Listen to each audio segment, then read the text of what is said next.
Bonjour et bienvenue à tous, bienvenue à l'église Étincelle, c'est une joie de vous accueillir. On est le 1er août, vous imaginez?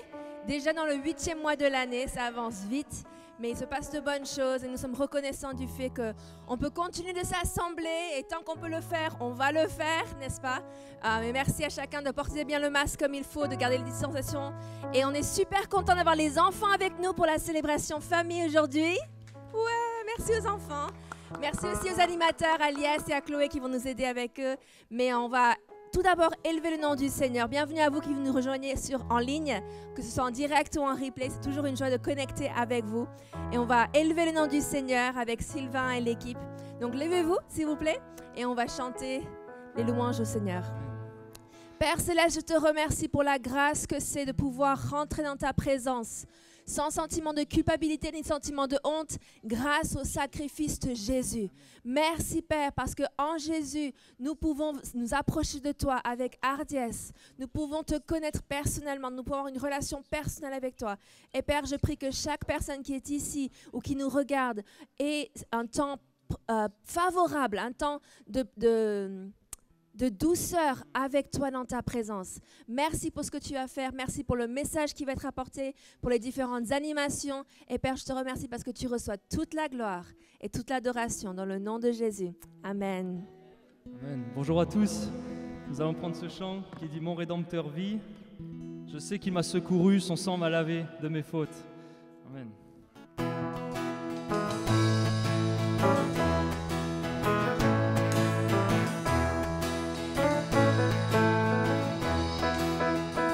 Je sais qu'il m'a secouru, son sang a lavé mes fautes, je le crois. N'hésitez pas à chanter avec moi. Il a enlevé ma honte, il a enlevé ma honte. Je suis guéri en son nom, je le crois. Je le crois. Je sais qu'il m'a secouru, je sais qu'il m'a secouru. Oh, son sang a lavé mes fautes, je le crois. Je le crois. Il a enlevé ma honte, il a enlevé ma honte. Je suis guéri en son nom, je le crois. Je le crois. Attention, je veux le proclamer. Je veux proclamer. Oh, Jésus a vaincu la mort, mon Rédempteur.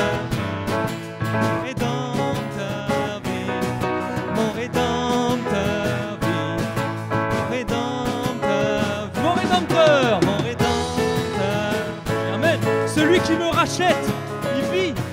Celui qui vous rachète par son sang précieux, il vit. Je sais qu'il m'a secouru. Je sais qu'il m'a secouru. Son sang a lavé mes fautes, je le crois.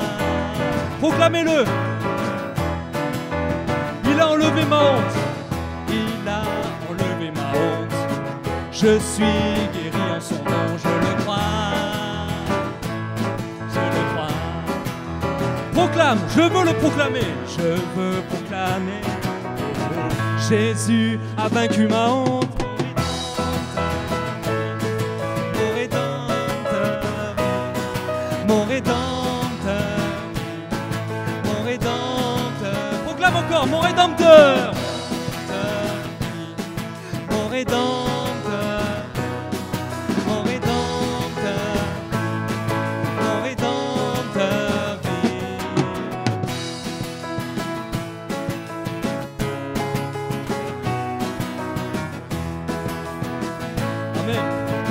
Tu prends mon fardeau, tu prends mon fardeau et tu l'emportes. Alors je danse sur les sommets, je vois venir mon règne. Mon Rédempteur, mon Rédempteur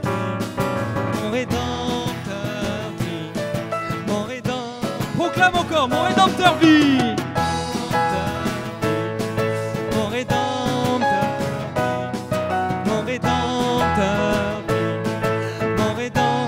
Encore, tu prends mon fardeau, tu prends mon fardeau et tu l'emportes. Et alors je danse sur les sommets, je vois venir ton règne. Il reviens bientôt, mon Rédempteur. Mon Rédempteur, mon Rédempteur, mon Rédempteur, mon Rédempteur, mon Rédempteur vit. Mon Rédempteur vit, mon Rédempteur vit, mon Rédempteur. On va répéter encore une fois. Je sais qu'il m'a secouru, je sais qu'il m'a secouru. Son sang a lavé mes fautes, je le crois. Proclame-le, je le crois. Il a enlevé ma honte, il a enlevé ma honte. Je suis guéri en son nom, je le crois. Recevez votre guérison en le proclamant, je le crois. Et je veux proclamer, oh, Jésus a vaincu la mort, mon Rédempteur, mon Rédempteur vit, mon Rédempteur, mon Rédempteur. Proclame mon Rédempteur, mon Rédempteur vit, mon Rédempteur vit, mon Rédempteur vit, mon Rédempteur vit.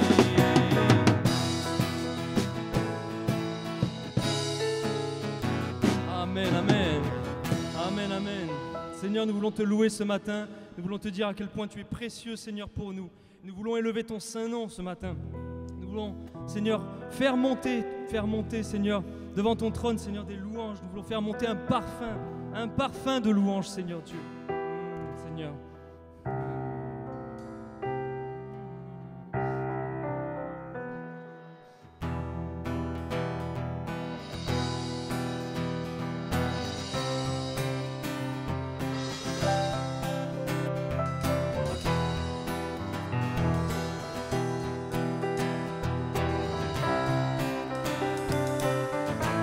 À nous la force, à nous la force, la joie du Seigneur, à nous la puissance, par son bras puissant, à nous la force, proclame-le, la joie du Seigneur, à nous la puissance, par fais monter, faisant monter, un parfum de louange, faisant monter, notre adoration, faisons monter, un parfum de louange, faisons monter, notre adoration.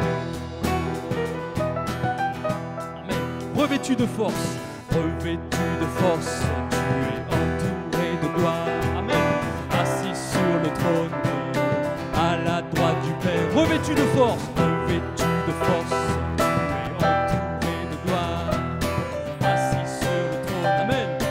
À la fais monter, faisons monter, un parfum de louange, faisons monter, notre adoration, faisons monter, un parfum de louange, faisons monter, notre adoration. Amen. Revêtu de force,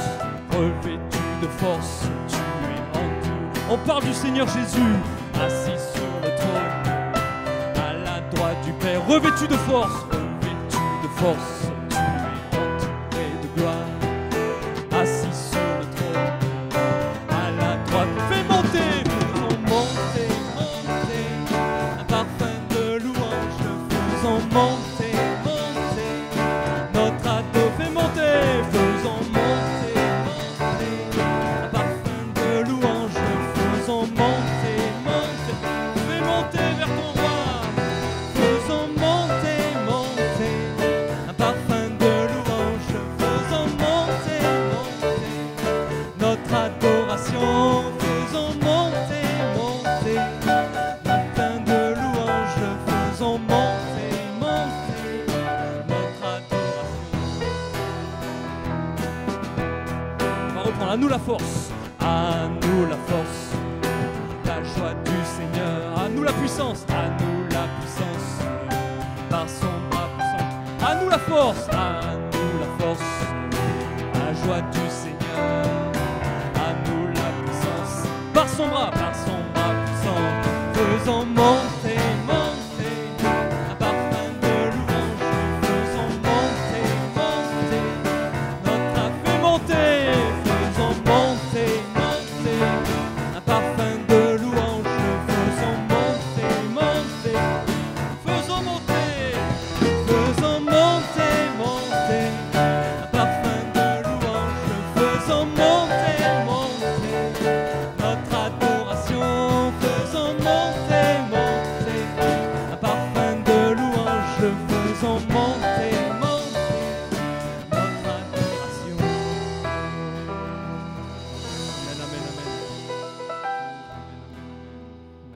Seigneur. Nous voulons te glorifier ce matin. Toi qui es le Créateur divin. Nous voulons reconnaître que c'est toi, Seigneur, qui est à la base de tout dans nos vies, Seigneur. Nous voulons te dire ce matin que nous t'aimons, Seigneur. Nous voulons reconnaître, Seigneur, que tu as la priorité, Seigneur, dans nos vies. Que tu sois le premier en tout, Seigneur, en nous, Seigneur.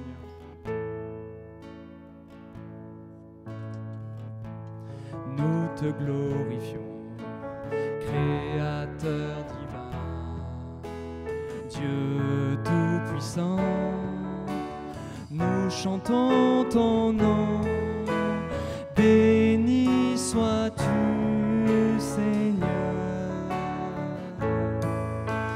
Béni sois-tu, Seigneur. Nous allons reprendre, nous te glorifions. Nous te glorifions, Créateur divin, Dieu tout-puissant. Nous chantons ton nom, béni sois-tu, Seigneur. Béni sois-tu, Seigneur. Oui, car tu es le seul vrai Dieu. Tu es le seul vrai Dieu. Sauveur et vainqueur, le roi des rois, Seigneur des seigneurs. Béni sois-tu, béni sois-tu, béni sois-tu, Seigneur.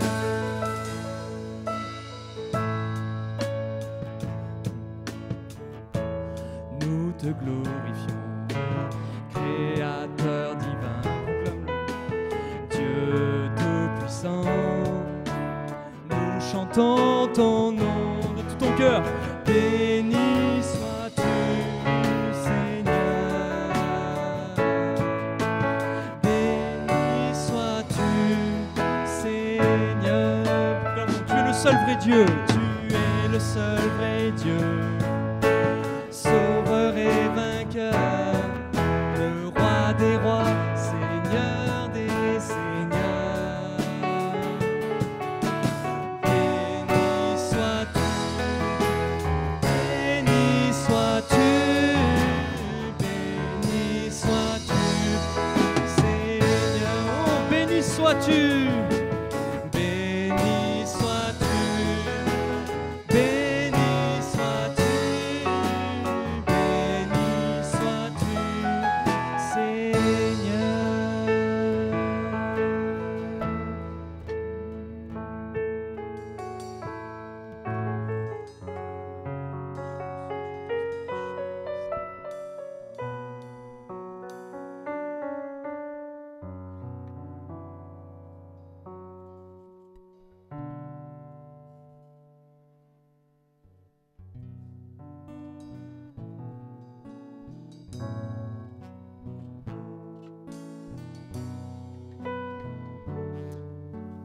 Nous allons prendre ce chant qui dit « Chante, Alléluia au Seigneur ». Amen.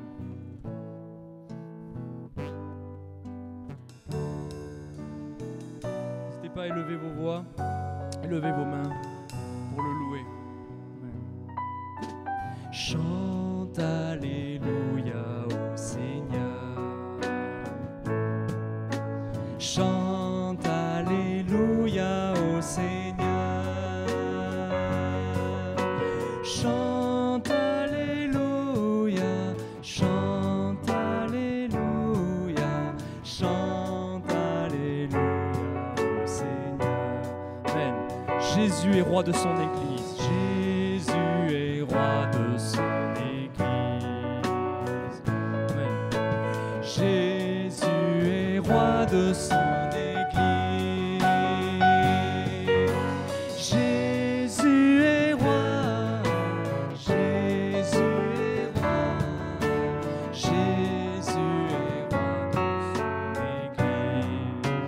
La grâce coule de son trône. La grâce coule de son trône. La grâce coule de son trône. trône et elle est disponible pour toi aujourd'hui. La grâce coule, la grâce coule, la grâce coule de son trône. Amen. Tu es le roi des rois, Seigneur. Tu es le roi des rois, Seigneur. Tu es le roi des rois, Seigneur. Tu es le roi, tu es le roi, tu es le roi des rois, Seigneur. Christ est vraiment ressuscité. Christ est vraiment ressuscité. Amen. Proclame. Christ est vraiment ressuscité. Ça, c'est tout ce que tu es. Christ est vraiment. Christ est vraiment. Christ est vraiment ressuscité. Amen. Proclame encore. Jésus est roi de son Église.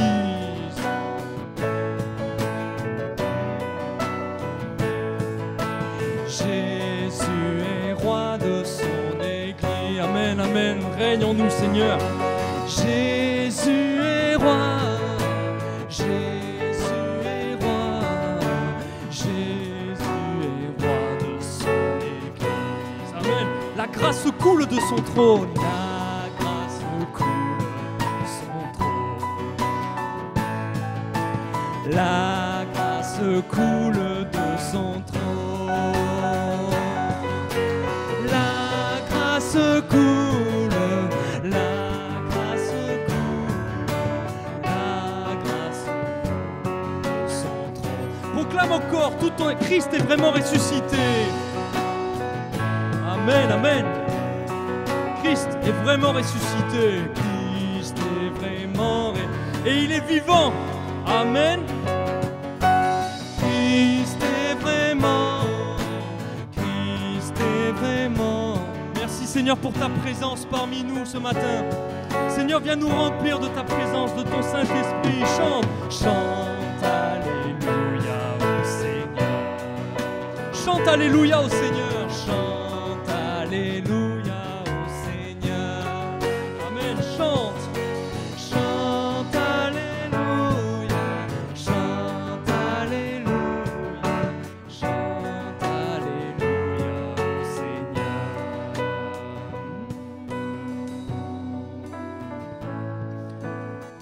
Merci Seigneur pour ta grâce. Élevez vos voix pour le louer, pour le célébrer. Amen, amen. Seigneur, tu es digne, Seigneur, de recevoir la louange, la gloire, l'honneur, la puissance.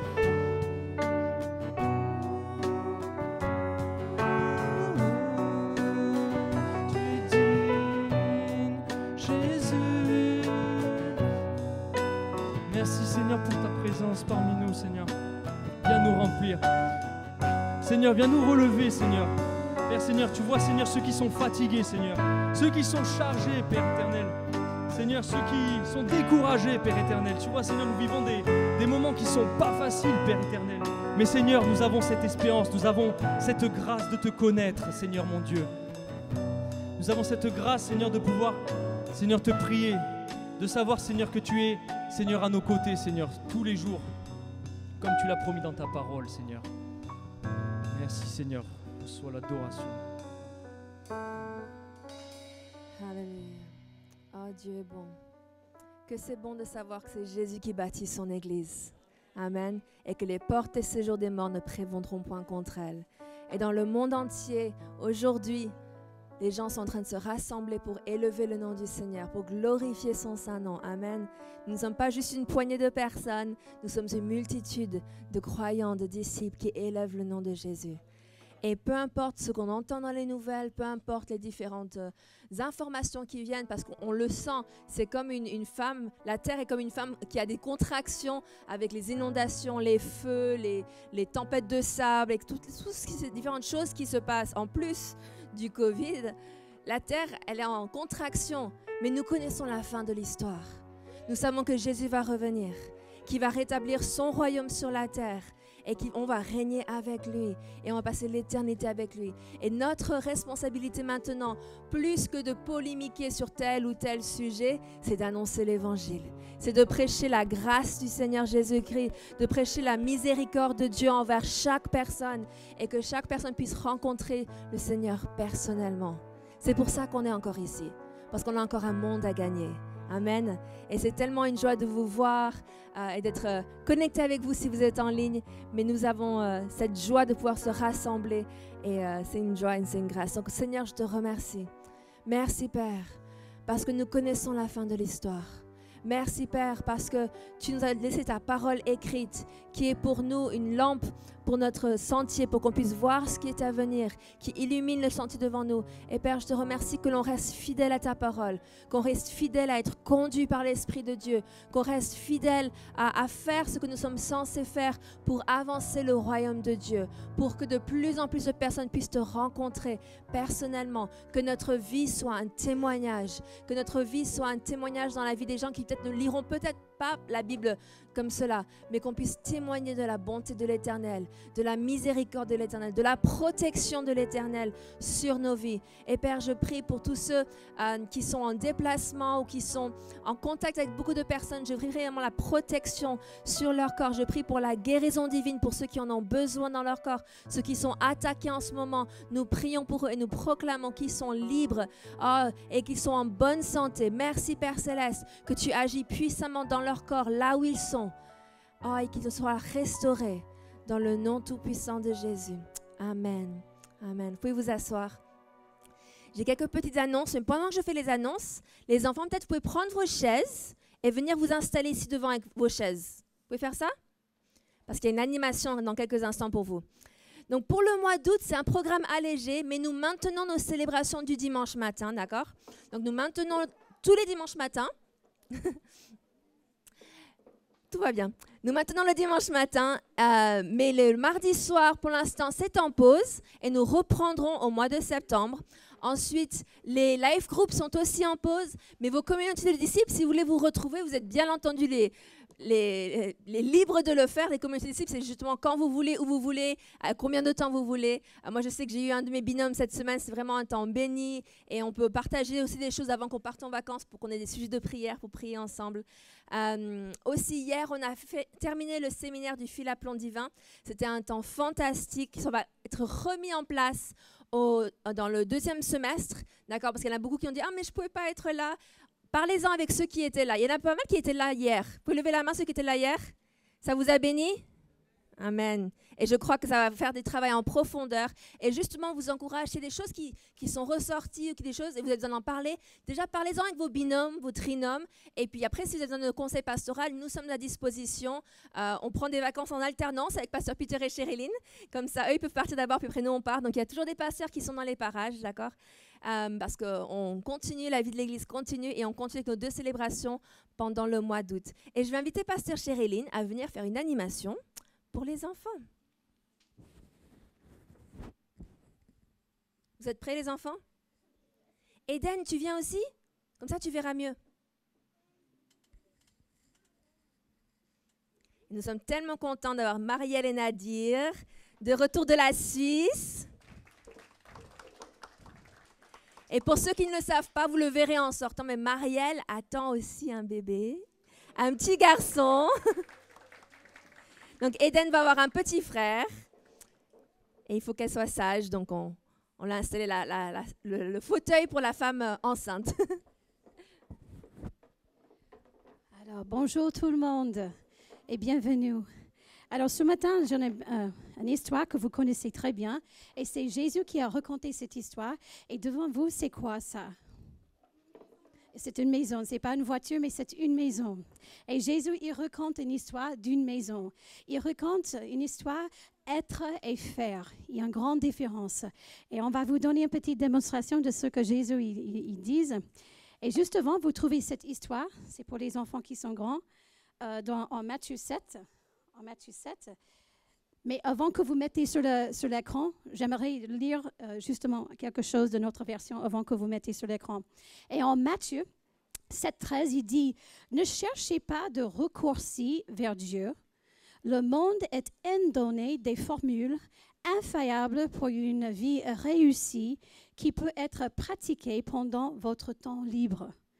Ne tombez pas dans le piège, même si des foules ou les gens le font.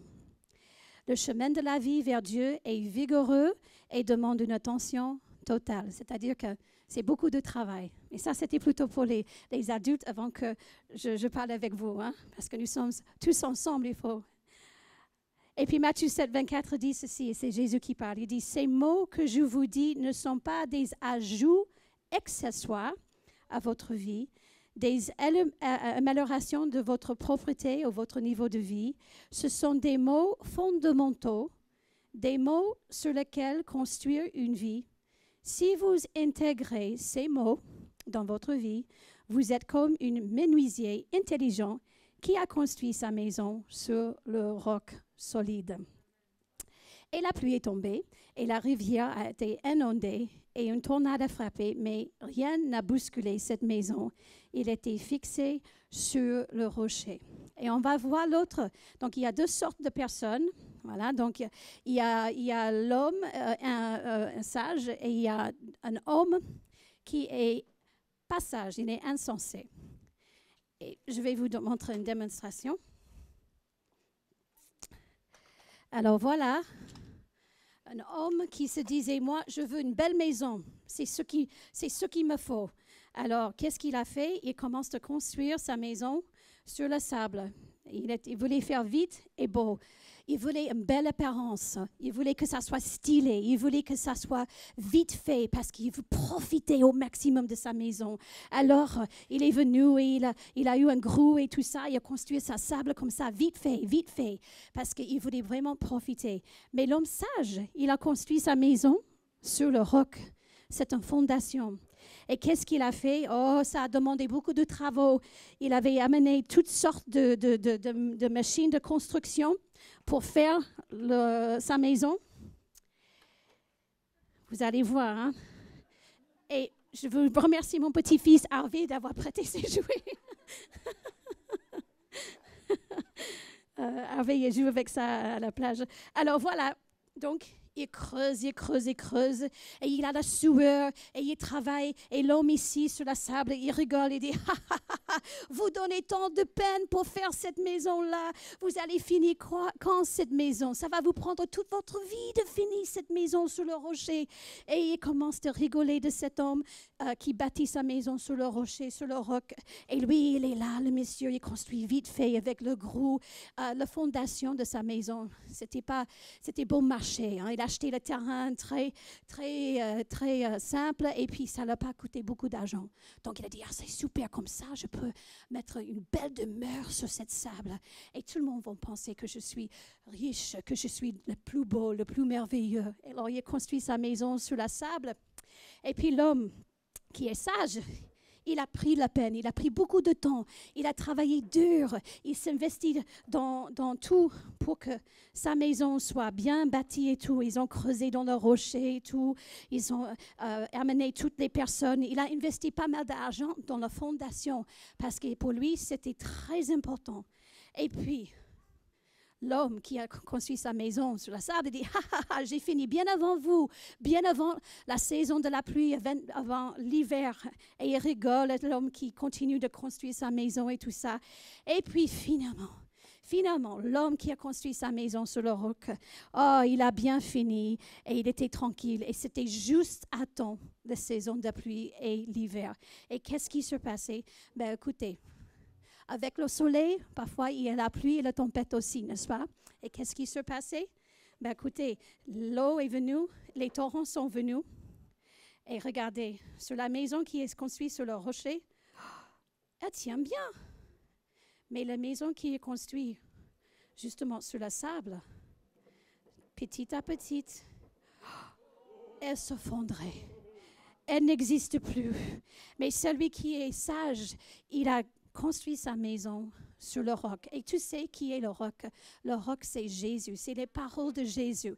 Et c'est cet homme-là qui a dit, je prends tes paroles comme des vraies, je vais les vivre, je vais les pratiquer, je vais investir ma vie dans la Bible, de ce que la Bible dit. Je vais pratiquer ce que la Bible dit. Et regardez, il est toujours debout. Mais celui qui était, pas attentionné, qui voulait vivre la vie comme il veut, selon sa propre volonté, il ne prêtait pas trop attention de la Bible ou ce que la parole de Dieu dit. Il faisait ce qu'il voulait le faire. Il ne prêtait pas ses jouets quand il fallait. Il n'écoutait pas ses parents quand il fallait. Il voulait faire vraiment sa propre loi. Lui, je m'en fiche. Je ne veux pas faire mon devoir ce soir. C'est pas grave. C'est plus tard. Et il voulait donner toutes les apparences. Et vous voyez, sa maison. La maison, c'est vous. C'est votre vie, la maison. Amen. Et Jésus nous dit que celui qui bâtit, qui construit sa maison sur le roc, sur le rocher, tient debout pendant les temps difficiles. Amen. Pendant que tous les autres étudiants, tous les autres enfants sont en train de se plaindre à l'école. « Oh, mais le devoir est trop dur. » Vous êtes comme ici. Vous tenez debout parce que vous restez sur Jésus et tu peux tout faire par Christ qui te fortifie. Donc, vous restez sûr. Et quand les autres enfants disent « Oh, ils se plaignent de ceci, cela », vous, non. Parce que vous savez qu'un cœur joyeux qui me remède et que la Bible dit que réjouissez-vous toujours dans le Seigneur et réjouissez-vous parce que c'est la force du Seigneur. Et vous allez réjouir quand les autres sont en train de se plaindre. Et regardez, ça c'est vous sur le rocher, sur Jésus qui tient debout et stable et solide. Votre vie est comme du béton. On peut le dire. Amen. Alléluia. Donc merci Jésus pour cette histoire qui nous donne selon Matthieu 7. Amen. Soyez bénis. Je vais passer la parole à Nathalie.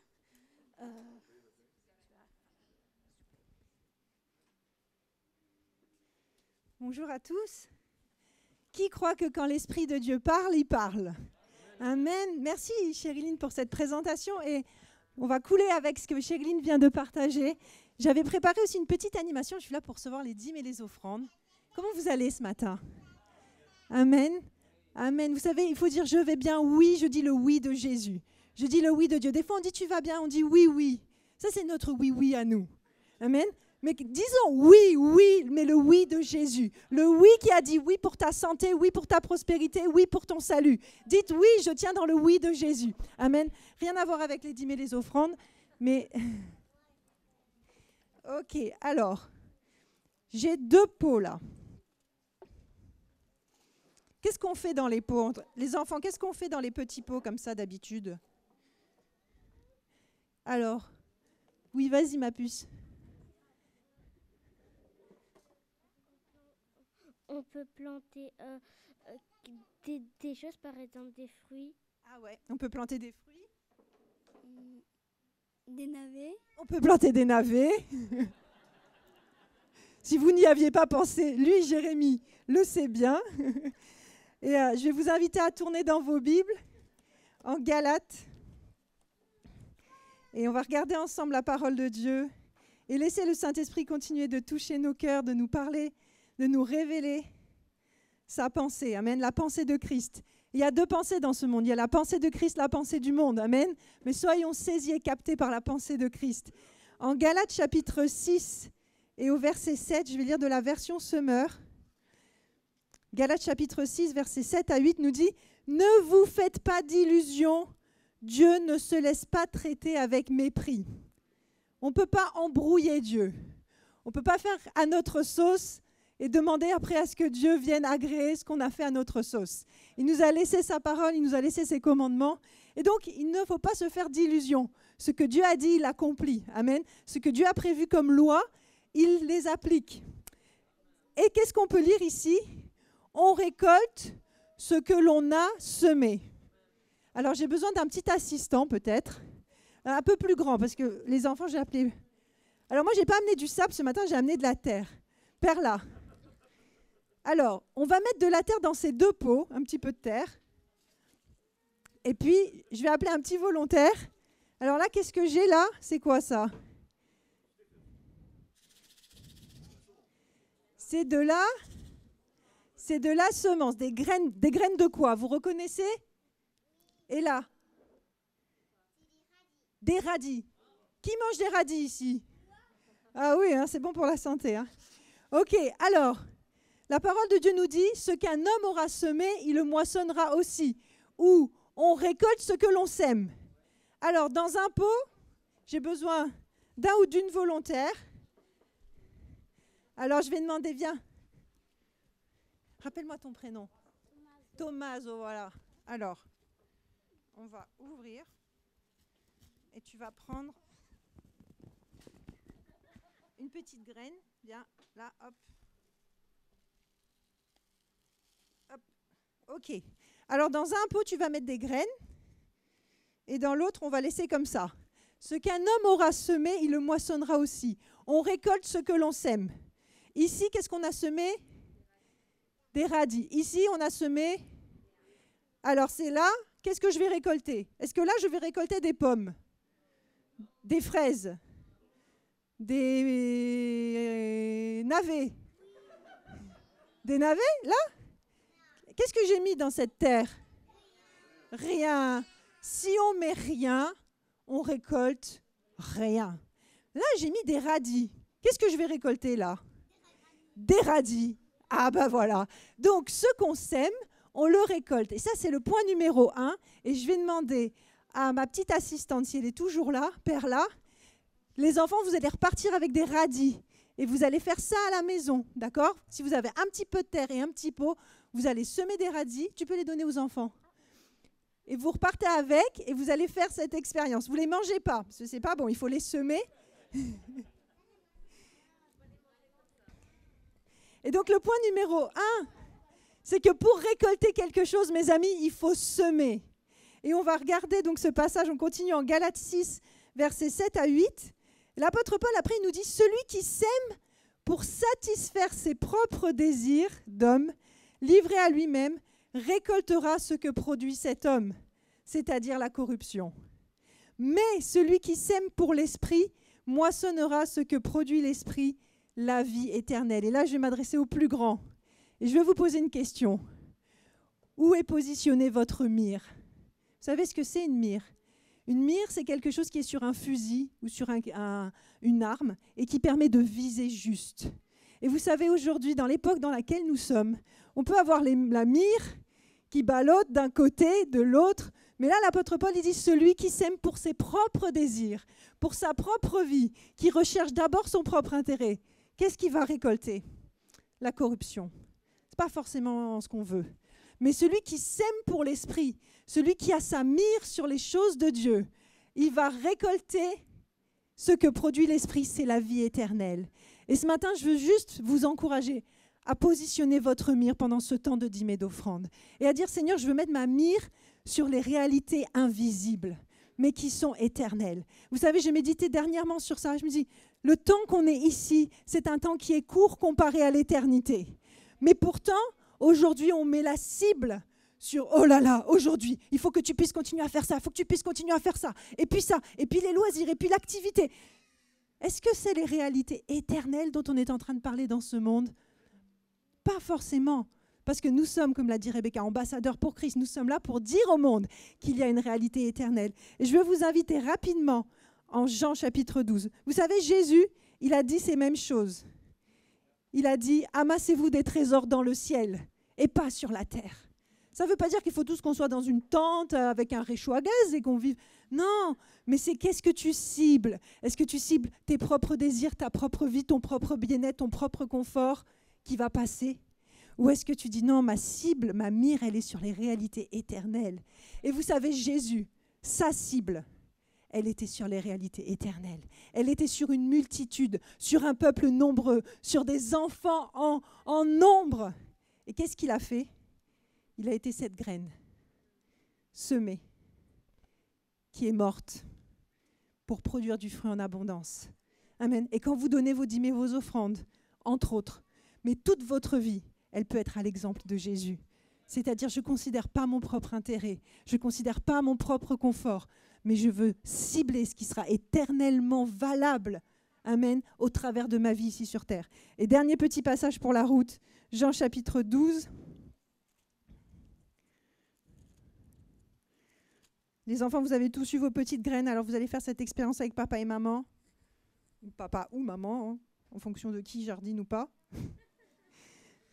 Jean chapitre 12 et le verset 23, je vais lire toujours dans la version Semeur.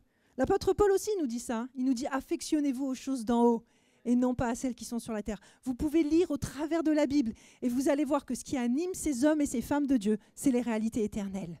Et ce n'est pas ce qui se passe ici. Apocalypse nous dit qu'ils l'ont vaincu à cause de la parole de leur témoignage et du sang de l'agneau et qu'ils n'ont pas aimé leur propre vie jusqu'à craindre la mort. Ils avaient Jésus comme exemple, amen.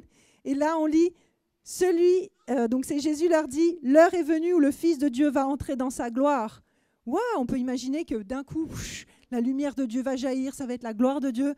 Non, non, il est en train de dire vraiment, je vous l'assure, si le grain de blé que l'on a jeté en terre ne meurt pas, il reste un grain unique. Et votre semence, quand vous la donnez, peut-être ça coûte quelque chose pour vous. Peut-être vous vous dites, « Ah, mais avec ça, j'aurais pu me payer un séjour, une thalassothérapie, je ne sais quoi. » Mais peut-être ça vous... Mais vous dites, « Non, je suis en train de faire mourir cette semence à moi-même, mais je la sème pour les réalités éternelles de Dieu. » Et c'est ce que Jésus a fait avec sa propre vie. Là, on parle d'argent, on parle de quelque chose qui va disparaître. Amen. Mais Jésus, il a fait ça avec sa propre vie. Et il dit, « Mais s'il meurt, il produit, il porte du fruit en abondance. Celui qui s'attache à sa propre vie la perdra.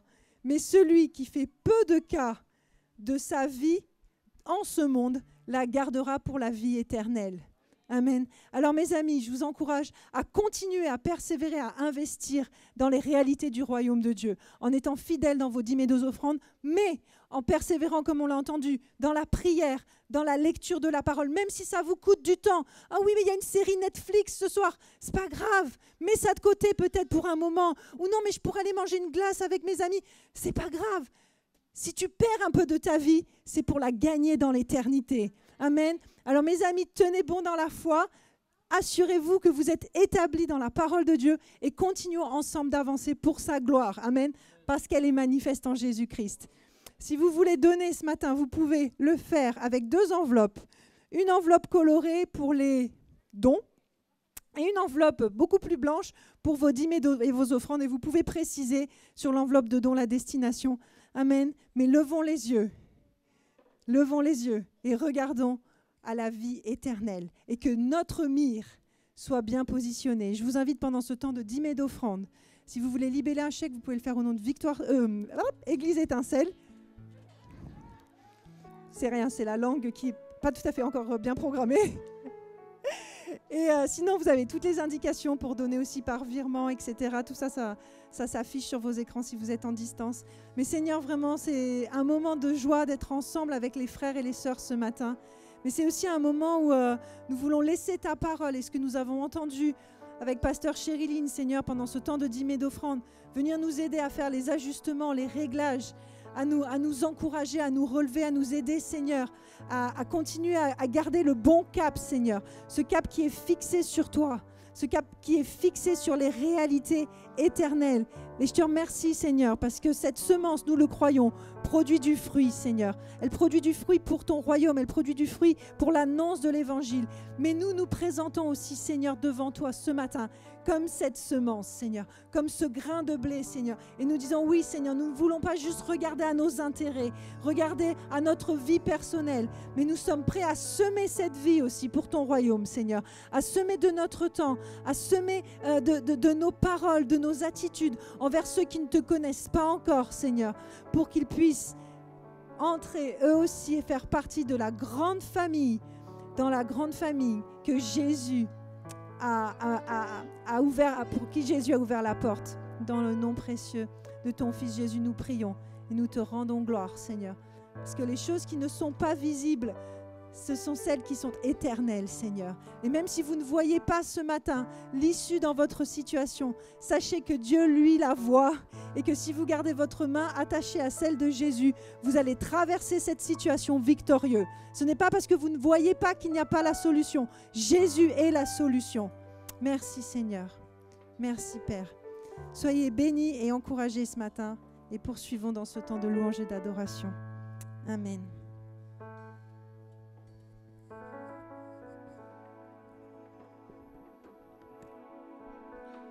On va prendre ce chant qui dit « Je marche par la foi ». Pendant le chant, vous pouvez vous lever et apporter vos dîmes et vos offrandes.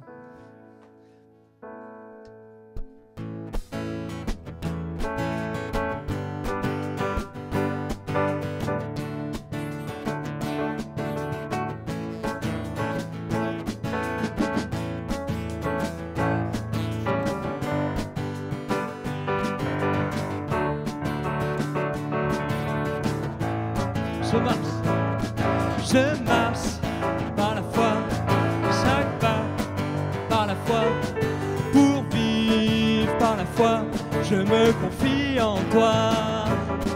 Je marche par la foi, chaque pas par la foi, pour vivre par la foi, je me confie en toi.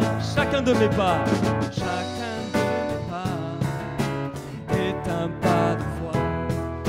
Aucune arme forgée contre moi ne tiendra. Chacune de mes prières est une prière de foi. Et si mon Dieu est pour moi, alors qui sera contre moi? Je marche par la foi, chaque pas par la foi, pour vivre par la foi, je me confie en toi.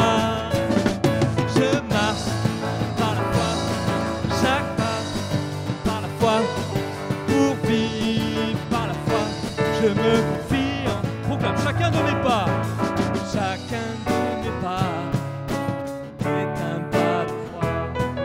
Aucune arme forgée contre moi ne tiendra. Chacune de mes prières est une prière de foi. Et si mon Dieu est pour moi, alors qui sera contre moi? Je marche par la foi, chaque pas, par la foi, pour vivre par la foi, je me confie en toi. Je marche par la foi, chaque pas, par la foi, pour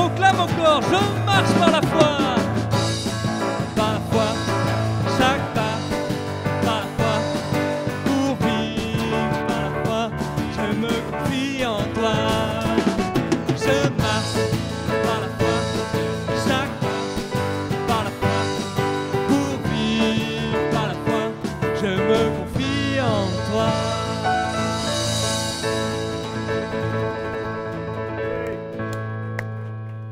Amen, amen, amen. Gloire à Dieu. Levez vos mains et on va prier ensemble. Merci Père pour ta présence dans nos cœurs, dans nos vies, dans nos foyers, dans nos affaires. Amen. Seigneur, merci que tu es là auprès de nous. Tu ne nous as pas abandonnés.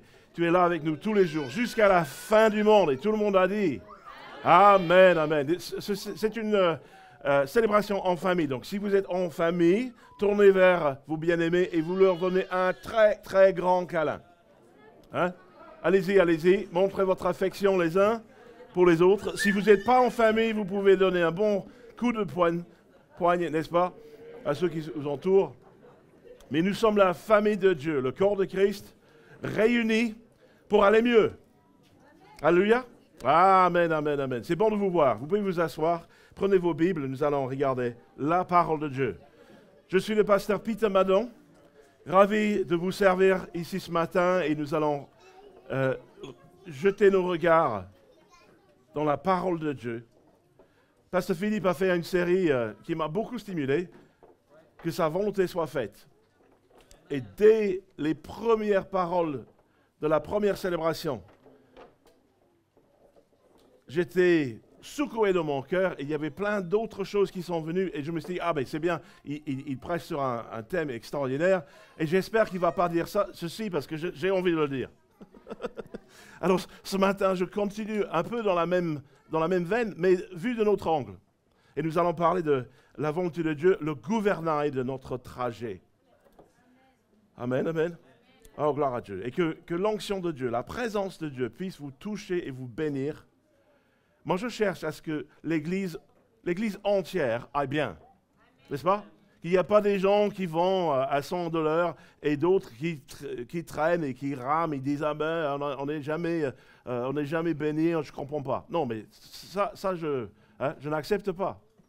Je n'accepte pas. Nous voulons tous grandir ensemble et partir dans la bonne direction. Vous êtes d'accord? Amen, amen. Alors, il y a certaines choses dont je suis responsable pour moi. Et Josué a dit « Moi et ma maison, nous servirons l'Éternel. » Donc, il y a des choses qui m'incombent. Et il y a des choses qui vous incombent. Donc, je ne peux pas répondre à certaines questions parce que Dieu désire te répondre. OK? Alors, je voudrais que vous puissiez ouvrir vos cœurs et vraiment puiser dans la volonté de Dieu pour vous. Amen. Alors, je vous propose un précepte, c'est que connaître la volonté de Dieu pour notre vie nous aide à poursuivre cette vie avec une pleine assurance. Pas à moitié, pas en doutant, mais malgré l'adversité, nous puissions aller de l'avant dans la bonne direction. Et la bonne et la mauvaise nouvelle, c'est que si vous êtes vivant, il y a combien de vivants ici? Les enfants, vous êtes vivants? Si vous êtes vivants, il y aura de l'adversité. Nous vivons dans un monde où il y a de l'adversité. Donc, on peut dire, ah, mais c'est pas juste. Non, mais attendez, on est dedans. Donc, on va faire face à la réalité et on va savoir comment faire face à ces choses et triompher à la fin. Amen. En Jean 3, verset 27, Jean-Baptiste répond à ceux qui sont autour de lui. Un homme ne peut recevoir que ce qui lui a été donné du ciel. Un homme ne peut recevoir que ce qui lui a été donné du ciel. Alors, n'essayez pas d'être quelqu'un d'autre, soyez vous-même. Recevez de la part du Seigneur ce qui est votre champ. Pas le mien. N'essayez pas d'être comme Pasteur Philippe, Pasteur Rebecca, Pasteur Sherilyn, Pasteur Peter. Soyez vous-même. Amen. Un homme ne peut recevoir que ce qui lui a été donné du ciel. Je pense que les disciples de Jean voulaient qu'il soit comme Jésus. Il dit non, je sais quelle est la volonté de Dieu à mon égard et je poursuis mon trajet. Alléluia. Alors, Jean-Baptiste, il sait à quoi il est appelé et il sait également à quoi il n'est pas appelé. Et je pense que ça, c'est aussi important en comprenant la volonté de Dieu, de ne pas courir dans 300 différentes directions, mais de savoir, voilà le chemin, marchez-y. Savoir quelle est sa volonté nous permet d'avancer dans la bonne direction, même en face des difficultés et malgré l'adversité. Et c'est cette assurance au fond de nos cœurs de savoir ce qu'il convient de faire, sans être distrait, sans avoir des perturbations inutiles. Et dans la parabole du semeur en Matthieu 13, aujourd'hui apparemment on parle de la semence, de planter.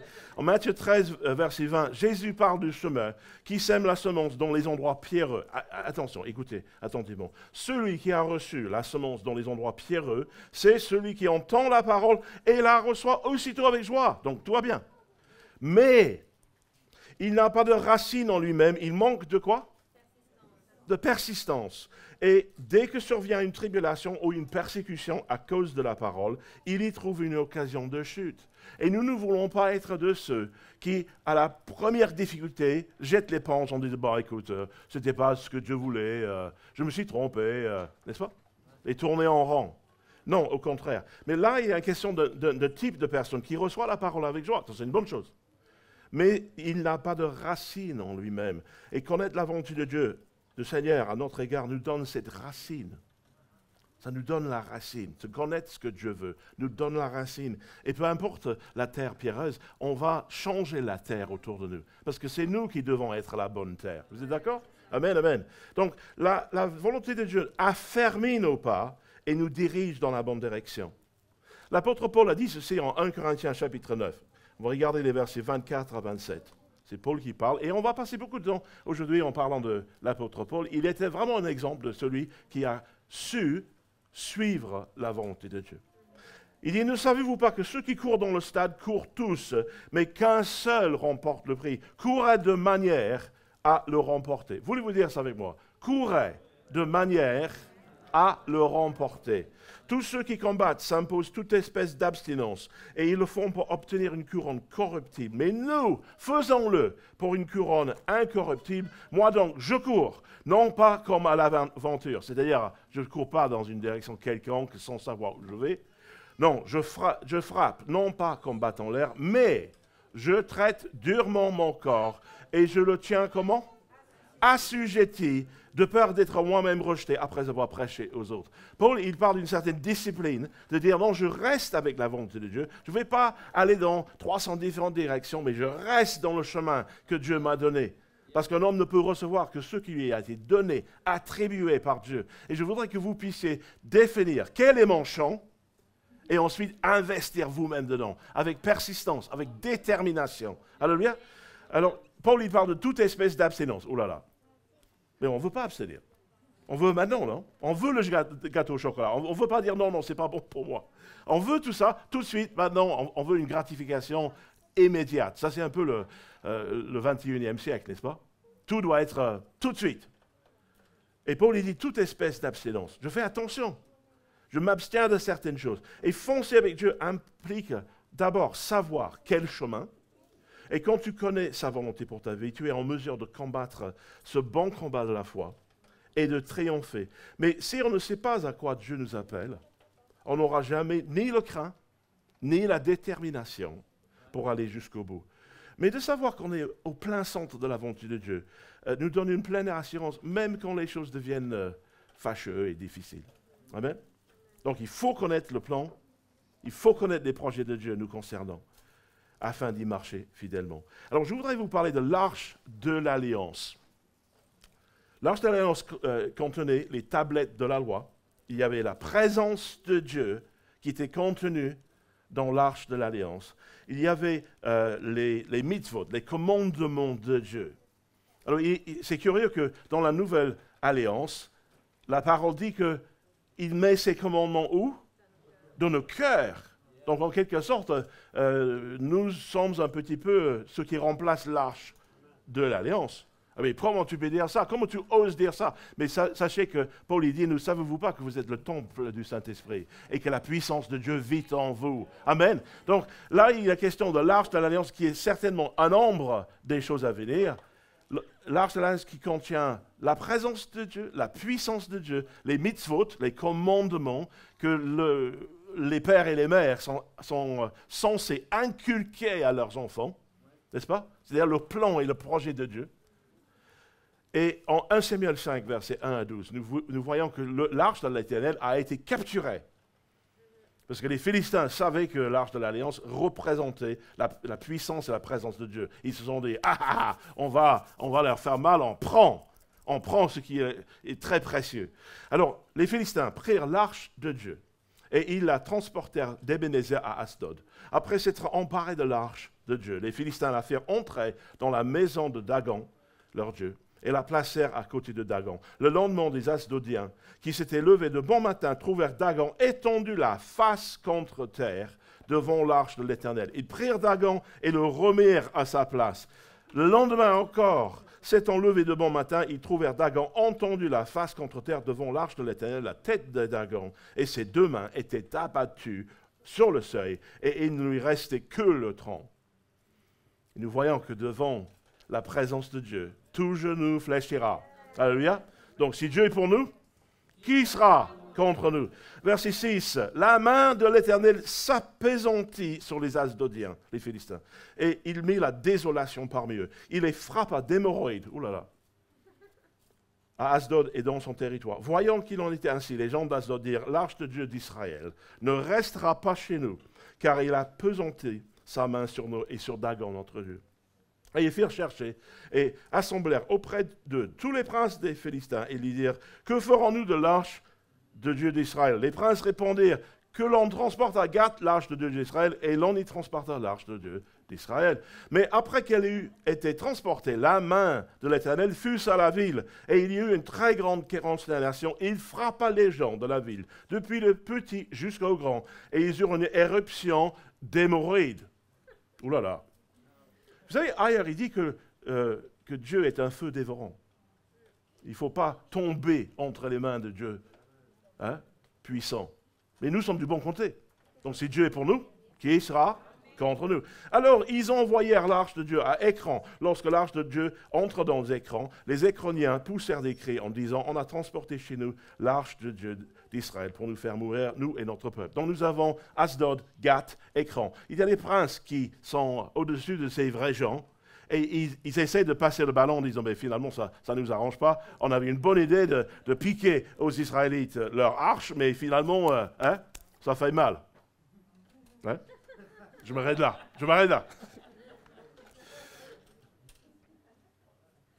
Verset 11. Et ils firent chercher et assemblent tous les princes des Philistins. Et ils dirent, renvoyez l'arche de Dieu d'Israël, qu'elle retourne en son lieu. On n'en veut plus. Et qu'elle ne nous fasse pas mourir, nous et notre peuple, car il y avait dans toute la ville une terreur mortelle.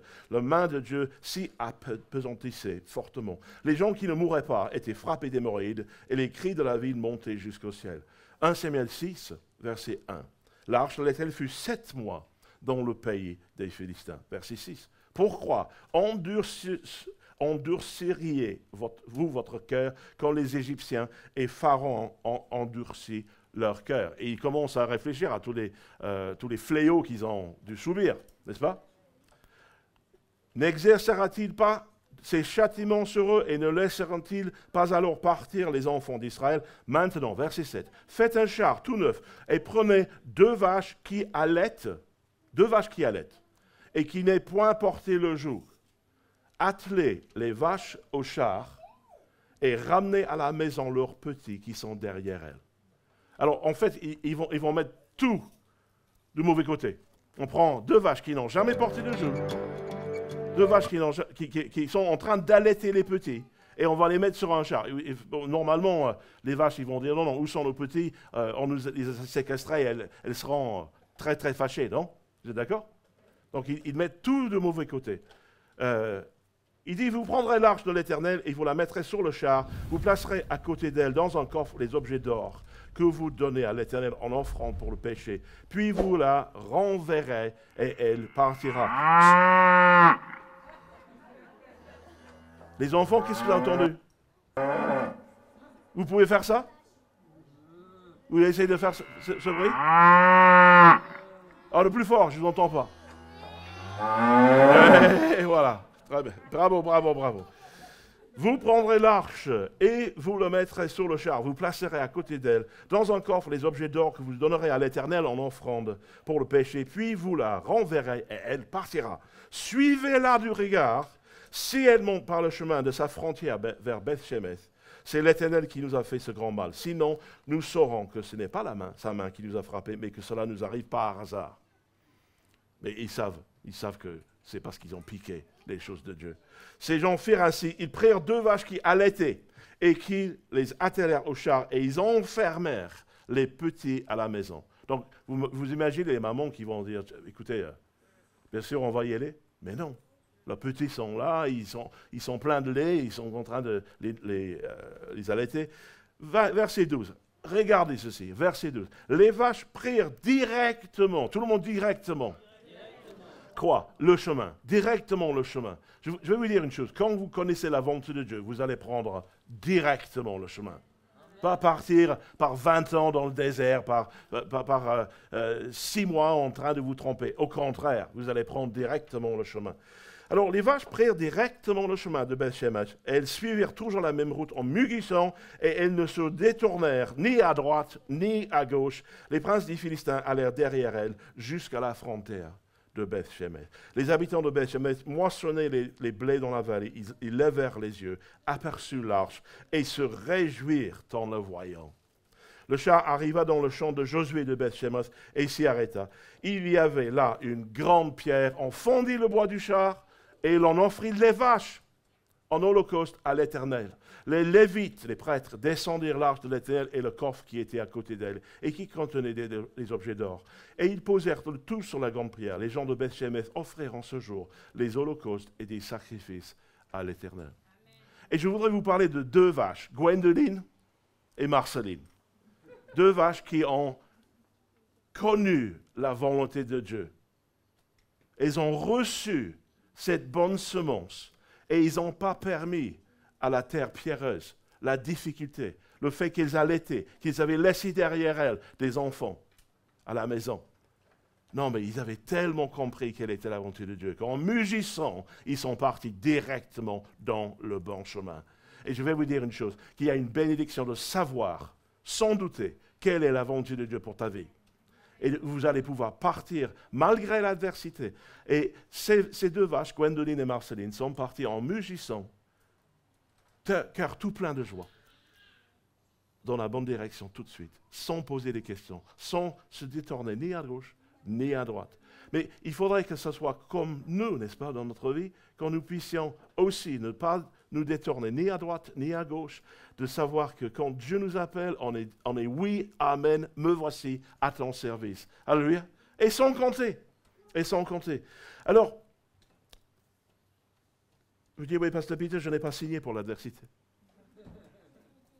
Quand j'ai dit oui à Christ, c'était pour la dolce vita chrétienne. C'était pour que tout aille bien, que ma vie chrétienne soit tout facile. Mais vous savez, la bonne et la mauvaise nouvelle, c'est que dans le monde, vous n'aurez pas une vie facile. Non plus.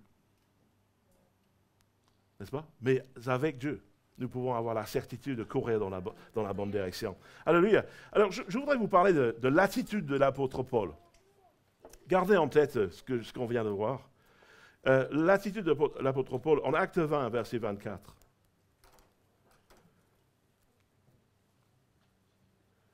Il dit, « Mais je ne fais pour moi-même aucun quart de ma vie, comme si elle m'était précieuse, pourvu que j'accomplisse ma course, comment? Avec joie.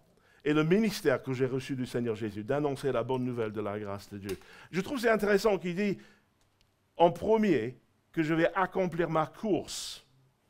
Et ensuite, il dit, et après le ministère. Et les deux ne sont pas pareils. Parce que d'abord, on est chrétien.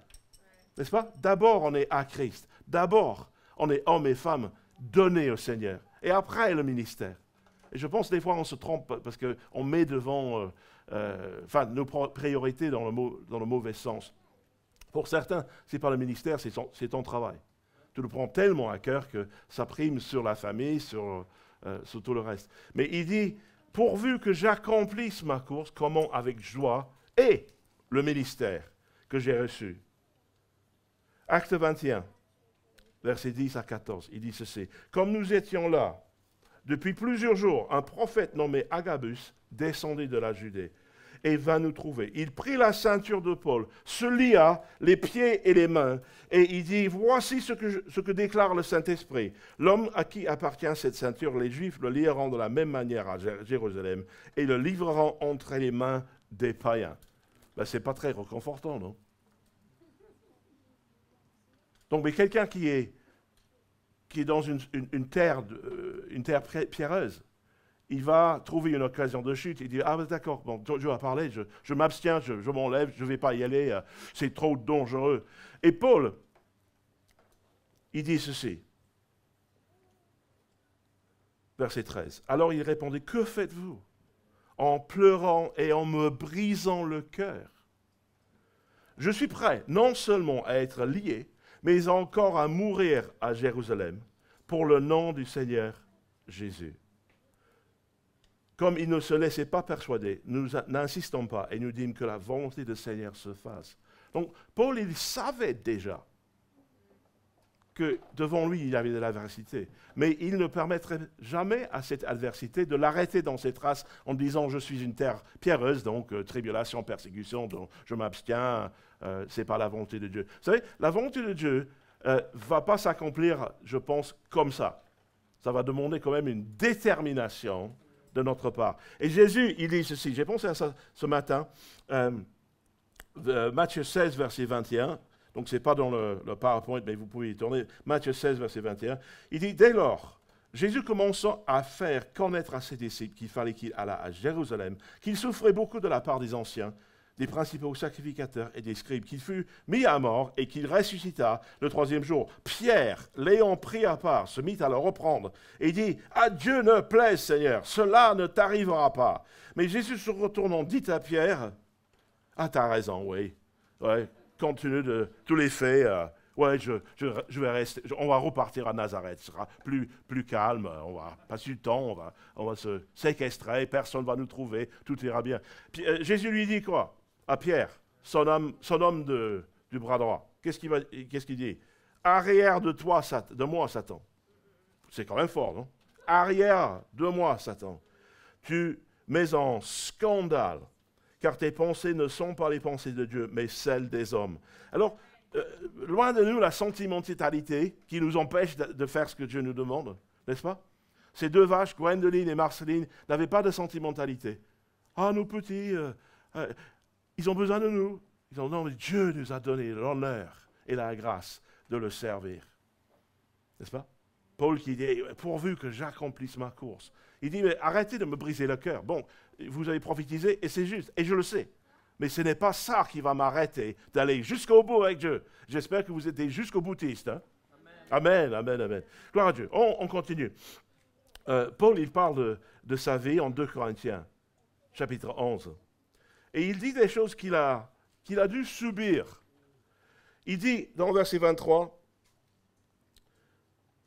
je suis plus encore, il se compare avec d'autres personnes, par les travaux, bien plus, par les coups, bien plus, par les emprisonnements, bien plus, souvent en danger de mort. 5 fois j'ai reçu des Juifs, 40 coups moins 1. 3 fois j'ai été battu de verge. Une fois je me suis trompé, j'ai été battu de vierge. Ok, non, verge, battu de verge. Une fois j'ai été lapidé. 3 fois j'ai fait naufrage, j'ai passé 1 jour et une nuit dans l'abîme, fréquemment en voyage. J'ai été en péril sur les fleuves, en péril de la part des brigands, en péril de la part de ceux de ma nation, en péril de la part des païens, en péril dans les villes, en péril dans les déserts, en péril sur la mer, en péril parmi les faux frères. J'ai été dans le travail et dans la peine, exposé à de multiples veilles, à la faim et à la soif, à des jeûnes multipliés, au froid et à la nudité. Et sans parler d'autre chose, je suis assiégé chaque jour par les soucis qui me donnent toutes les églises. Et on dirait que cette dernière phrase, c'est encore plus pénible pour lui que tout le reste. Il dit non, mais les soucis qui me donnent l'église, alors là, c'est vraiment un grand défi. Mais le reste, il était prêt à affronter. Pourquoi? Parce que c'était un homme super fort. Mais non. Il a même dit que la chair est faible, mais que l'esprit en lui était fort. Vous savez, il y a tellement de gens qui vont vous décourager d'aller jusqu'au bout avec le plan de Dieu. Ils vont dire, non, mais n'y va pas, c'est dangereux, tu ne vas pas y arriver. Et Jésus leur dira, arrière de moi, Satan. Tu es en scandale avec la volonté de Dieu. Et je pense que nous devons connaître quelle est la volonté de Dieu pour pouvoir faire face à l'adversité. Mais je vais vous montrer quelque chose que Paul, il a dit, je veux juste accomplir ma course avec joie. Pas dans la peur, pas dans la crainte, pas dans la timidité en disant oh, « Qu'est-ce qui va m'arriver ?» Mais de savoir que Dieu nous a appelés à quelque chose, peut-être quelque chose bien spécifique. Et ce but-là, ce cible, va nous protéger de toutes les choses qui se passent sur la route. Parce qu'on va dire « Mais bon, on a eu ce contretemps, mais ce n'est qu'un contretemps. Et je sais que Dieu m'appelle à faire ça. » Amen. Acte 27, on va sauter un petit peu dans le PowerPoint. Acte 27, nous voyons le naufrage de Paul. Apparemment, il a été naufragé 3 fois. Donc, c'est un des récits de son naufrage. Si vous avez lu le livre des Actes, vous voyez que Paul, il était devant les dirigeants. Et finalement, il ne trouvait vraiment pas de crime, de délit. Et Paul, il dit, mais j'en appelle à César. Et en étant citoyen romain, il en avait le droit. Et ils ont dit, écoutez, dans ce cas-là, oui, ça nous arrange. Parce qu'on ne peut pas te mettre à mort, on ne peut pas te juger. Tu es citoyen romain, tu as appelé César, tu iras à César. Donc, ici, acte 27, verset 6, et là, le centenier, ayant trouvé un navire d'Alexandrie qui allait en Italie, nous y fit monter. Verset 10, c'est pourquoi Paul avertit les autres en disant aux hommes, je vois que la navigation ne se fera pas sans péril et sans beaucoup de dommages, non seulement pour la cargaison et pour le navire, mais encore pour nos personnes. Le centenier écouta le pilote et le patron du navire plutôt que les paroles de Paul. Et comme le port n'était pas bon pour hiverner, la plupart furent d'avis de le quitter pour tâcher d'atteindre Phénix, port de Crète qui regarde le sud-est, ouest et le nord-ouest, afin d'y passer l'hiver. Un léger vent du sud vint à souffler, et se croyant maîtres de leur dessein, ils levèrent l'ancre et en côtoyèrent de près l'île de Crète. Mais bientôt, un vent impétueux, qu'on appelle Hurakion, se déchaîna sur l'île. Le navire fut entraîné sans pouvoir lutter contre le vent et nous nous laissâmes aller à la dérive. Et Paul, il voyait venir. Il savait déjà. Il dit, oh là là, bon, encore, on va prendre une raclée. Verset 18. Comme nous étions violemment battus par la tempête, le lendemain, on jeta la cargaison à la mer, et le troisième jour, nous y lançons de nos propres mains les agrès du navire. Vous imaginez? Ils sont dans le désespoir. Le soleil et les étoiles ne parurent pas pendant plusieurs jours, et la tempête était si forte que nous perdîmes enfin toute espérance de nous sauver. On n'avait pas mangé depuis longtemps. Alors Paul se tenait au milieu d'eux, leur dit, « Oh homme, il fallait m'écouter et ne pas partir de Crète avant d'éviter ce péril et ce dommage. Maintenant, je vous exhorte à prendre courage, car aucun de vous ne périra, et il n'y aura de perte que celle du navire. » Pourquoi? Pourquoi il a autant d'assurance, de certaineté dans sa vie? Il dit, un ange de Dieu, verset 23, un ange de Dieu, à qui j'appartiens. Vous appartenez à qui, vous? Et que je sers, m'est apparu cette nuit. Et il m'a dit, Paul, ne crains point. Il faut que tu comparaisses devant César. Et voici, Dieu t'a donné tous ceux qui naviguent avec toi. C'est pourquoi, ô homme, rassurez-vous, car j'ai cette confiance en Dieu, qu'il en sera comme il m'a été dit. J'aimerais que vous puissiez redire ça avec moi, comme une bonne déclaration. C'est pourquoi, rassurez-vous, car j'ai cette confiance en Dieu, qu'il en sera comme il m'a été dit. Amen, amen. Et Paul, il dit, mais nous devons échouer sur une île. Donc, l'ange lui a dit, Paul, tu le sais bien, tu as reçu l'appel de Dieu. Tu sais bien que ce n'est pas la fin. Eux, ils ne savent rien. Pour eux, c'est fini, ils vont périr. Et Paul dit, ne crains point, vous serez sauvés. Et en fait, il est en train de dire, à cause de moi, grâce à moi, vous serez tous sauvés. Et je vous assure une chose, si Paul n'avait pas été dans ce bateau, ils seraient tous noyés. Je vous l'assure. Mais c'est grâce à l'appel de Paul que Paul, il a eu la détermination de dire, je sais que ce n'est pas la fin. Je sais que devant nous, nous avons l'impossible, mais je sais, parce que Dieu m'a dit qu'il faut que tu comparaisses devant César. Donc, il ne peut pas mourir et ensuite comparaître devant César. Alléluia. Donc, à vous de choisir. Est-ce que vous voulez connaître quelle est la volonté de Dieu? Quelle est votre destination? Pour que vous puissiez ne pas être distrait par l'adversité, ne pas être enlevé dans votre chemin par les difficultés, de ne pas abandonner parce que la vie devient dure. Et au contraire, que nous puissions, comme Gwendoline et Marceline, avoir la direction du bon chemin dans nos cœurs et poursuivre ce chemin sans aller ni à gauche ni à droite, sachant que Dieu nous a appelés à une destination et il ne va pas nous lâcher avant qu'on arrive là. Pourvu que j'accomplisse ma course, comment? Avec joie. Amen, amen, amen. Alors, en conclusion, je voudrais juste vous proposer à apprendre d'être motivé par la volonté de Dieu en laissant à côté toutes les autres distractions. Pasteur Philippe a fait une autre série récemment. D'ailleurs, je pense que ce serait bien de le répéter, là, cette première leçon. Et il a dit que la volonté de Dieu est connue de par la parole de Dieu. C'est lorsque Dieu nous donne une parole. Alors, nous avons la parole de Dieu à digérer tous les jours. Mais également par le Saint-Esprit, Dieu va relever, il va soulever quelque chose dans notre cœur et dire, voici le chemin pour toi. N'est-ce pas? Je vous ai dit tout à l'heure que je ne peux prendre des responsabilités pour moi et ma maison. Je ne peux pas les prendre pour vous. Mais vous devez les prendre pour vous. Vous devez vous mettre devant le trône de grâce et dire, Seigneur, je suis du bon côté, je suis chrétien. Et si Dieu est pour moi, qui peut être contre moi? Et je veux achever ma course, mais j'ai besoin de savoir quelle est ma course, quelle est la destination que tu me réserves. Amen? Je ne peux pas vous aider avec ça, sauf de vous accompagner. Mais vous devez vous mettre, de plier le genou, pour ainsi dire, devant le trône de grâce, jusqu'à ce que Dieu vous dise, voilà le chemin. Un homme ne peut recevoir que ce qui lui a été donné par Dieu. Donc, la première chose, apprenons à être motivés par la volonté de Dieu, en laissant à côté toutes les autres choses. Sachez que la volonté de Dieu nous protège en nous libérant de la crainte. Parce que malgré les naufrages dans notre vie, quand on sait que Dieu nous appelle bien au-delà, que l'appel de Dieu n'est pas encore accompli, nous pouvons dire, mais c'est bon alors.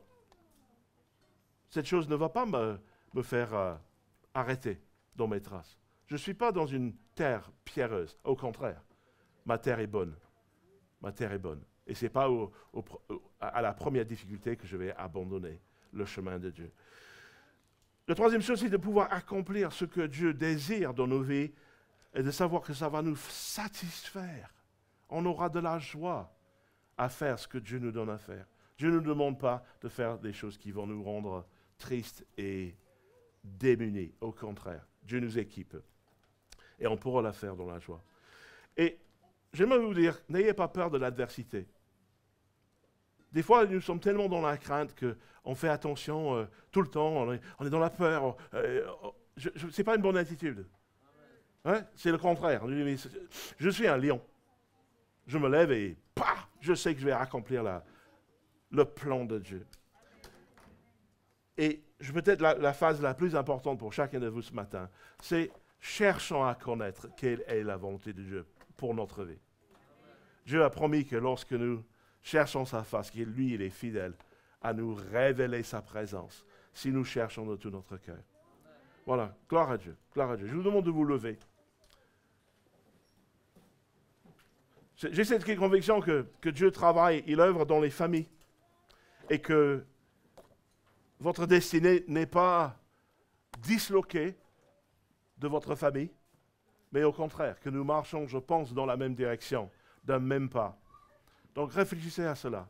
Mais laissez le Saint-Esprit vous inspirer, vous diriger, vous mettre sur le bon chemin pour que vous puissiez le suivre directement. Vous voulez cela? Amen, amen. Seigneur, nous te remercions pour ta parole et pour l'Esprit de Dieu. Et Père, je te remercie pour tous nos frères et sœurs ici présents. Nous te remercions que l'Église étincelle est établie sur le roc. Et que tu vas bénir et établir ton Église et les portes de l'enfer ne prévaudront point contre elle et également contre ses membres. Seigneur, nous te remercions que chaque couple, chaque foyer qui est représenté, chaque famille qui est représentée, Seigneur, pour tous les célibataires qui font partie de la famille de Dieu ici, nous les bénissons en ton nom. Nous te remercions, Père, que tu nous donnes la sensibilité de connaître quelle est ta volonté. La volonté de Dieu pour aujourd'hui, mais pour plus loin, pour que nous puissions suivre ton chemin directement, sans détourner ni à gauche, ni à droite. Seigneur, je te remercie pour tous les rapports familiaux, que nous puissions vraiment mettre à côté nos différences, mettre à côté des choses qui nous séparent et construire nos foyers sur des choses qui nous réunissent. Merci, Père, au nom de Jésus. Et enfin, Père, je te remercie pour le Saint-Esprit de Dieu qui maintenant, pendant que je parle, maintenant, le Saint-Esprit de Dieu qui inonde vos cœurs, qui vous inonde avec de l'inspiration, avec la direction de Dieu. Merci, Père. Merci, Père. Merci, Père. Tu ne fais pas des choses pour aujourd'hui et pour demain, mais tu les fais pour l'éternité. Seigneur, je te remercie pour ces chemins que tu donnes à chacun. Alléluia. Pour que nous puissions recevoir ce que tu nous as accordé. Au nom de Jésus, élevez vos mains et remerciez le Seigneur. Que Dieu vous entend. Que Dieu vous entend. Que Dieu va communiquer les choses dont vous avez besoin de savoir. Amen, amen, amen. Gloire à Dieu. Gloire à Dieu. Merci, Père. Merci, Père. Amen. Amen, amen. Alléluia. Ton amour, ta puissance, ta présence dans ma vie. Ton amour, ta puissance, ta présence dans ma vie. On va reprendre ton amour. Ton amour, ta puissance, ta présence dans ma vie. Oh, ton amour, ta puissance, ta présence dans ma vie. Et je veux t'adorer de tout mon cœur. Et je veux t'adorer de toute mon âme.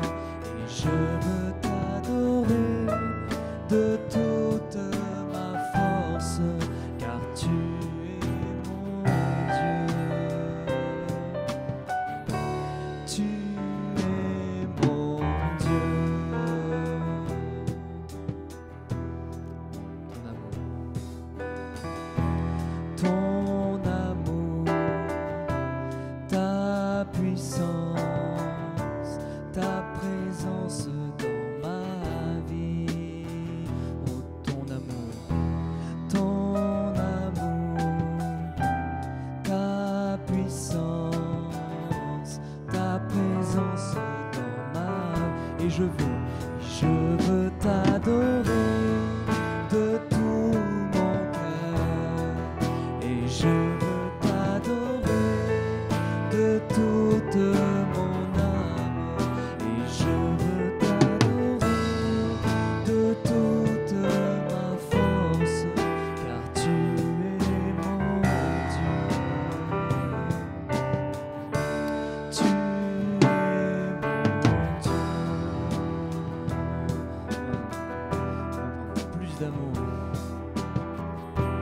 Plus d'amour, plus de puissance, plus de puissance, plus de toi dans ma vie. Oh oui, plus de joie, plus de paix, plus de joie, plus de paix, plus de toi dans ma vie.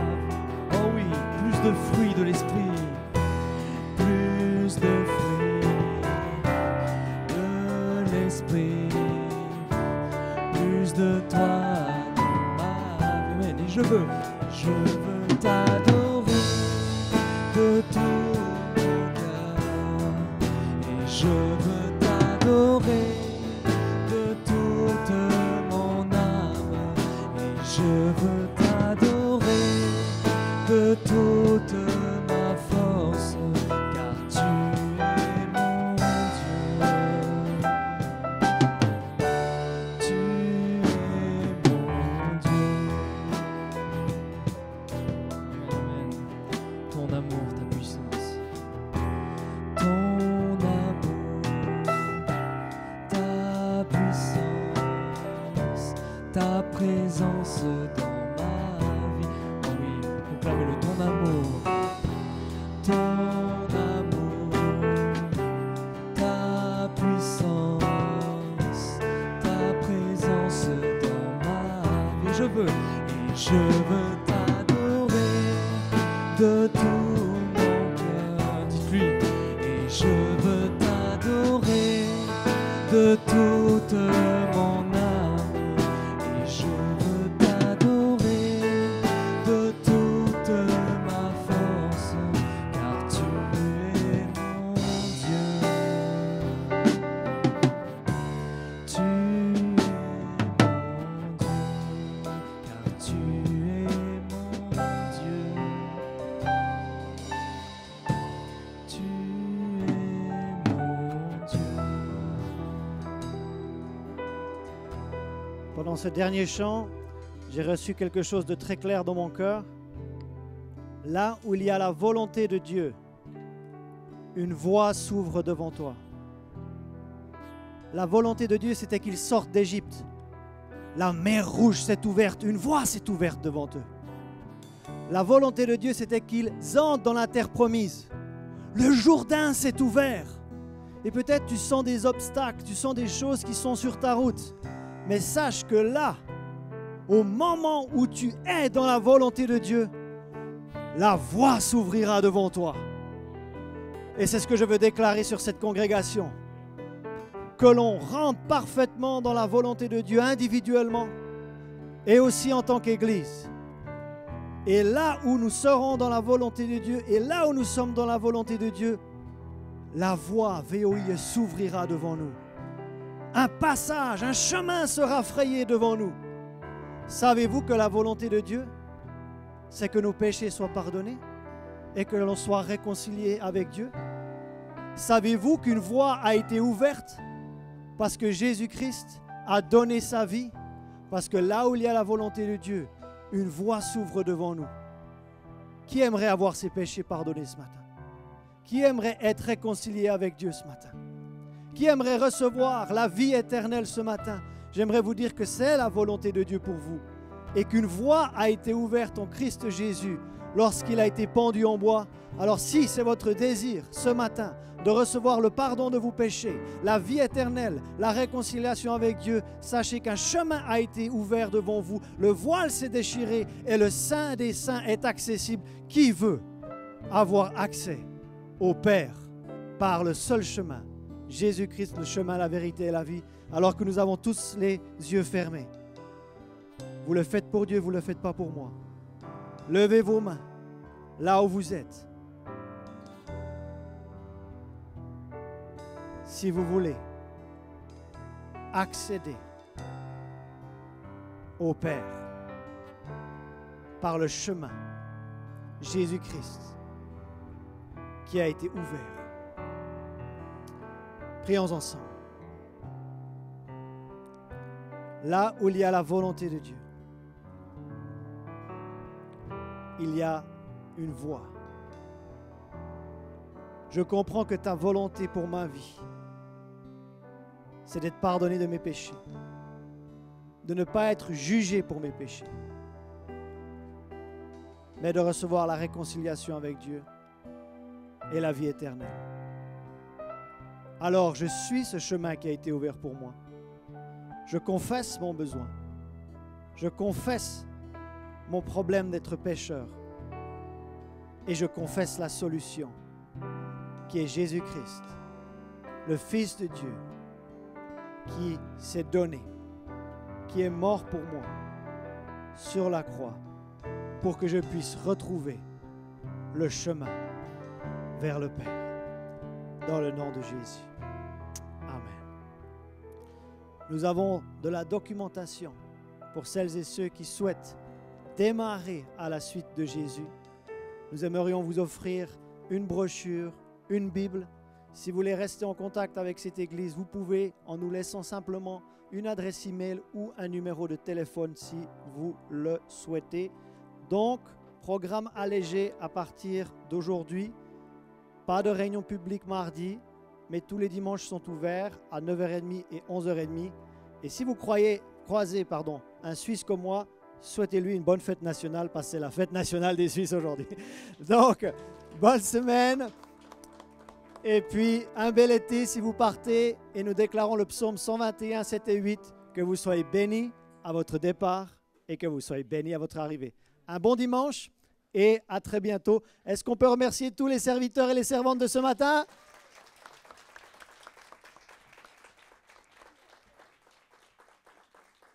Si vous voulez une boisson chaude ou un verre d'eau, vous pouvez vous orienter vers le bar. Si vous étiez ici pour la première fois, nous serions enchantés de vous y revoir une deuxième. À bientôt.